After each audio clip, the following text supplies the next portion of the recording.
Welcome to lesson 8.1, perimeter. So what we want to keep in mind is chapter 8 is all about the idea of lengths and areas related to different figures. So obviously today we're looking at lengths in the sense of perimeter. So the big idea for today is that a figure's perimeter is a measure of its boundary. So that means we don't care about the interior lengths, we only care about the exterior lengths around the boundary. So simply put, perimeter of a polygon is the sum of the lengths of its sides. So it's adding the exterior sides. So in example 1, write a formula for the perimeter of each of the following shapes. So they want us to write out the formulas. So our first shape is a rhombus with side length S. So we know in a rhombus, all four sides are equal length. So our perimeter could be the side length plus the side length plus the side length plus the side length. But more simply put, we would just represent that as 4 times whatever the side length is. A parallelogram with adjacent side lengths A and B. So we know in a parallelogram, two sides or two pairs of sides are the same. So I would have two A's and two B's. So our perimeter for the parallelogram would be 2A plus 2B. Dealing with a regular hexagon, so the key here is regular, meaning all 6 sides are equal length.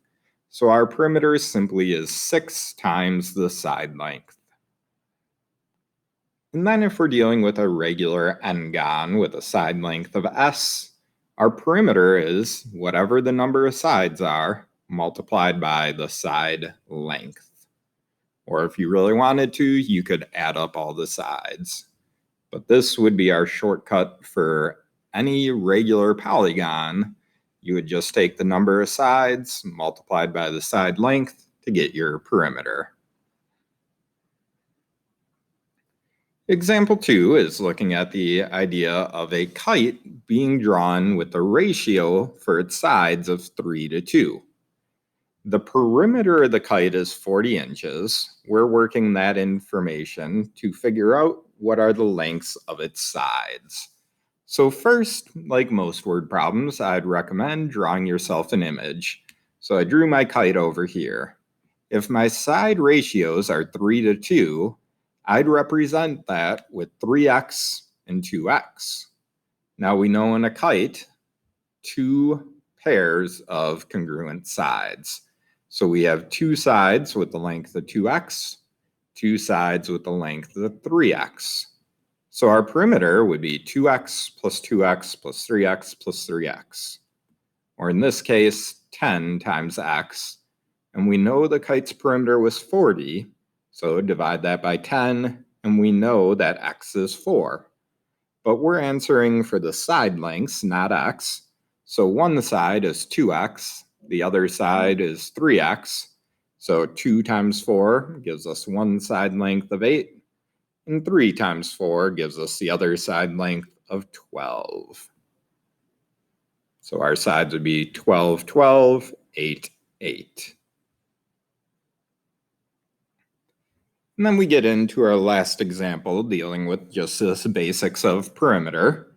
So it tells us, suppose n plots of land, each a W by H rectangle. So I can think of this like length by width or width by height.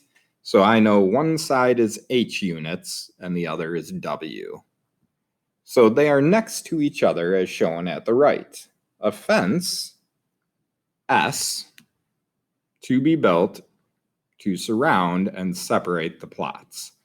How long of a fence is needed? So this should say a fence is to be built, not S. So a fence is to be built to surround and separate the plots. How long of a fence would be needed?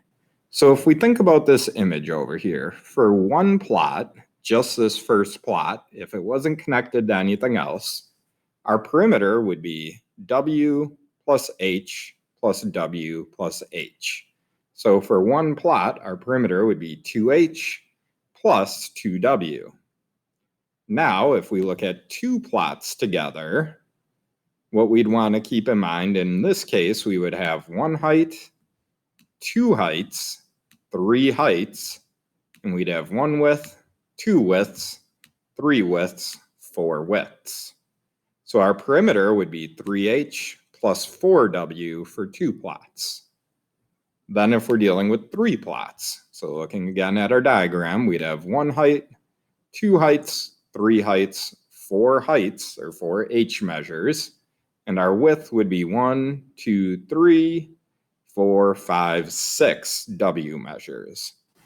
So for three plots, our perimeter to figure out the amount of fence would be 4H plus 6W. So what we start to see in this pattern is that the fence is needed for one more height than the number of plots and 2 times as many widths as the number of plots.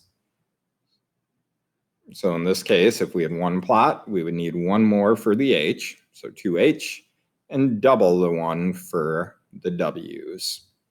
Add one to the number of plots to get the number in front of H, double the number of plots to get the number in front of W.